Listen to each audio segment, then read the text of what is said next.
저는 하은 정신건강의학과 원장, 정신건강의학과 전문의 노경수라고 합니다.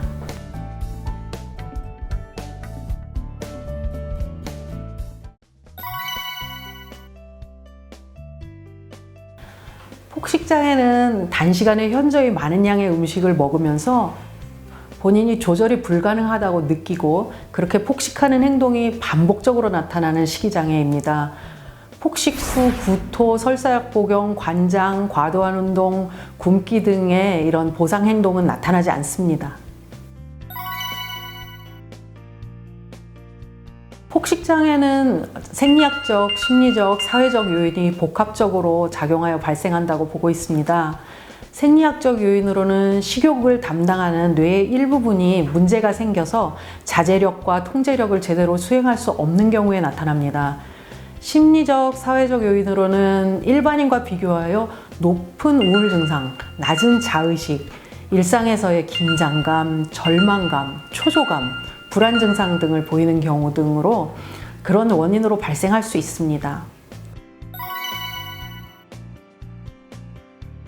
일정 시간 동안 일반 사람에 비해 뚜렷하게 많이 먹는 폭식과 먹는 것을 조절할 수 없다는 조절 상실감이 나타나고, 또한 이러한 폭식 때문에 심한 고통을 받고, 이런 폭식이 6개월 동안 일주일에 2번 이상 나타나며 신경성 대식증에서와 같은 부적절한 보상 행동은 보이지 않아야 폭식 장애라고 진단할 수 있습니다. 폭식 장애를 예방할 수 있는 방법은 포만감을 높이는 음식을 섭취하고 규칙적인 식생활을 하는 것이 특히 중요합니다. 특히 아침 식사를 거르지 않고 챙겨 먹는다면 하루 동안 폭식, 과식을 예방할 수 있습니다. 또한 식사할 때 음식을 꼭꼭 씹어 먹고 천천히 먹는 것이 좋습니다.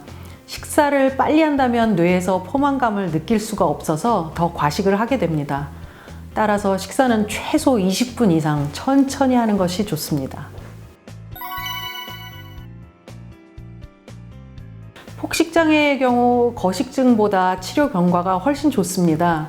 그래도 치료를 받은 환자 중에 3분의 1 정도가 지속적으로 폭식 증상을 겪을 수 있는 반면 절반 정도는 완치가 가능합니다.